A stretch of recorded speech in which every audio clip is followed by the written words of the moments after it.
ومن يشاقق الرسول من بعد ما تبين له الهدى ويتبع غير سبيل المؤمنين نوله ما تولى ونصله جہنم وساءت مصيرا۔ اور جو آدمی رسول اللہ صلی اللہ علیہ وسلم کی مخالفت کرے ہدایت واضح ہو جانے کے بعد اور مومنوں کا راستہ چھوڑ کے کسی اور راستے کو اختیار کر لے، ہم اس کو ادھر پھیر دیتے ہیں جدھر وہ پھر گیا ہے، اور اس آدمی کا ٹھکانہ جہنم ہے، ہم اس کو جہنم میں داخل کریں گے۔ ہم جشن عید میلاد النبی کیوں نہیں مناتے؟ اس لیے کہ نبی کریم صلی اللہ علیہ وسلم کے اصحاب اور پھر ان کے آگے تابعین انہوں نے جشن عید میلاد النبی نہیں منایا۔ بریلوی مکتبہ فکر کے بڑے معتبر علماء میں سے ایک عالم دین مولانا غلام رسول سعیدی جو شیخ الحدیث تھے جامعہ نعیمیہ لاہور میں، انہوں نے صحیح مسلم کی ایک شرح لکھی ہے، شرح صحیح مسلم کے نام سے، اردو زبان میں۔ اس میں انہوں نے لکھا ہے صفحہ نمبر 179 اور جلد نمبر 3 میں کہ سلف صالحین یعنی صحابہ اور تابعین نے محافل میلاد منعقد نہیں کی بجا ہے۔ یہ بریلویوں کے بڑے معتبر شیخ الحدیث ہیں، جامعہ نعیمیہ لاہور کے اندر مدرس رہے، اور انہوں نے صحیح مسلم کی شرح میں بالکل واضح انداز میں 2 ٹوک الفاظ میں یہ بات لکھ دی ہے، ذکر کر دی ہے کہ صحابہ اور تابعین نے محافل میلاد منعقد نہیں کی۔ تو جب میرے بھائیوں صحابہ سب سے زیادہ رسول اللہ صلی اللہ علیہ وسلم سے پیار کرنے والے، محبت کرنے والے، آپ کے جانثار، آپ کے وفادار، جگہ جگہ آپ کے حکم کی تعمیل کرنے والے، تو وہ اصحاب رسول جنہوں نے آپ کے لیے کتنی قربانیاں پیش کر دی، کیا خیال ہے ان کے پاس جشن عید میلاد النبی منانے کے لیے کوئی چیز نہیں تھی، پیسے نہیں تھے، اور ان کے پاس باقی چیزیں نہیں تھیں؟ اگر یہ دین کا حصہ ہوتا، یہ دین کا جز ہوتا اور دین میں یہ باقاعدہ عمل ہوتا تو اصحاب رسول یہ دن ضرور مناتے۔ لیکن تاریخ اس بات کی شاہد ہے، حدیث کی کتابیں اٹھا لے، کسی ایک صحابی نے کسی ایک دن جشن عید میلاد النبی نہیں منایا۔ اور بریلوی مکتبہ فکر کے عالم دین بذات خود اعتراف کر رہے ہیں۔ آپ دیکھیں اصحاب رسول کا دور 60 سالہ دور ہے، 50 سالہ دور، نبی کریم صلی اللہ علیہ وسلم کے بعد 50 سال تک صحابہ کی حکومت رہی ہے۔ آپ ان 50 سالوں میں کسی ایک صحابی سے جشن عید میلاد النبی منانا ثابت نہیں کر سکتے۔ جب ثابت ہی نہیں ہے تو میرے بھائیوں ہم وہ کام کیوں کریں جو اصحاب رسول نے نہیں کیا؟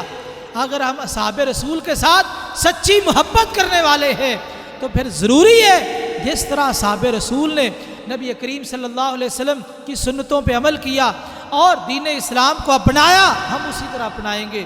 آپ دیکھیے یہ 12 ربیع الاول کا دن سیدنا ابو بکر صدیق رضی اللہ تعالیٰ عنہ کی زندگی میں، آپ کی زندگی میں 3 بار آیا۔ ایک تو جس دن رسول اللہ صلی اللہ علیہ وسلم فوت ہوئے وہ دن بھی آیا، 2 مرتبہ اس کے بعد آیا۔ تو آپ نے 2 دفعہ ربیع الاول کا جو دن آیا، کیا جشن عید میلاد النبی منایا؟ ابو بکر کو اللہ کے رسول سے محبت نہیں تھی، پیار نہیں تھا، عقیدت نہیں تھی؟ اور یارو جس نے تبوک کے موقع پہ اپنے گھر کا سارا سامان ہی پیش کر دیا، اس سے بڑھ کے محبت پیش تو کرو۔ آج ابو بکر رضی اللہ تعالیٰ عنہ کی خاطر ہم گفتگو کر رہے ہیں اور نکل رہے ہیں، عظمت صدیق پہ جان بھی قربان ہے، نعرے لگ رہے ہیں۔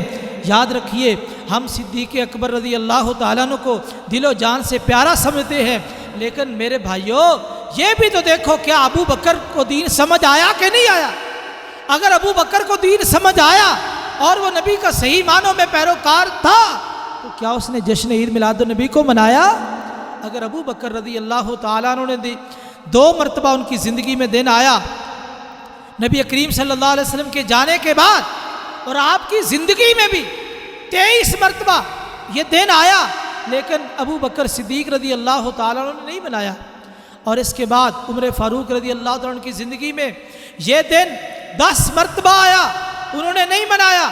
اور ان کے بعد سیدنا عثمان رضی اللہ تعالیٰ عنہ کی زندگی میں یہ دن 12 مرتبہ آیا.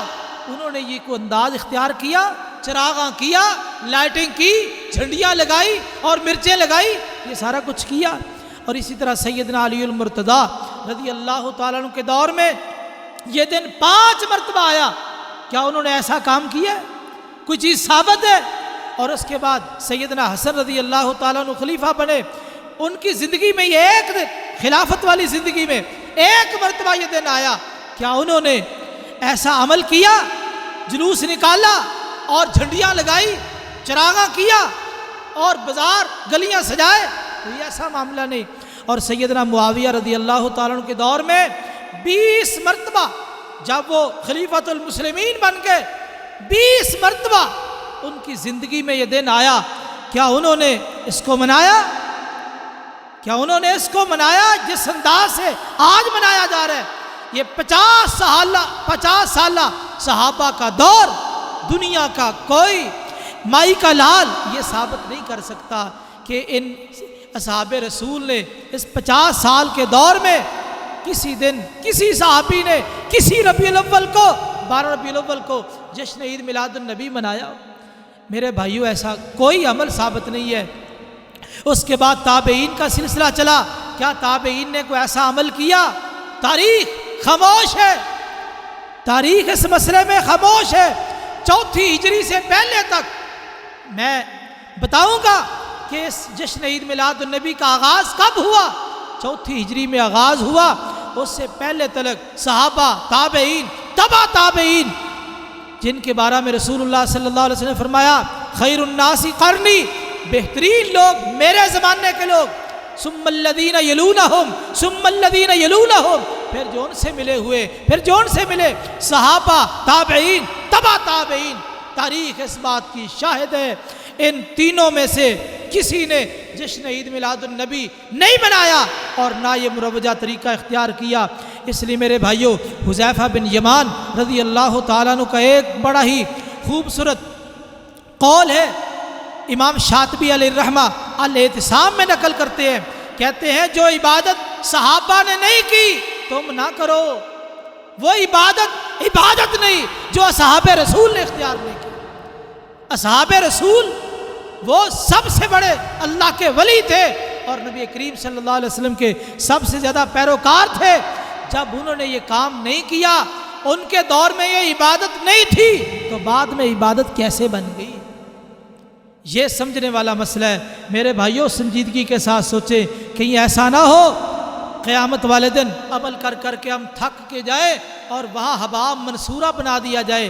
کیا صحابہ نے اس 12 ربیع الاول کو جشن عید میلاد النبی کے ساتھ موسوم کیا، نام رکھا؟ ایسی کوئی بات نہیں ہے.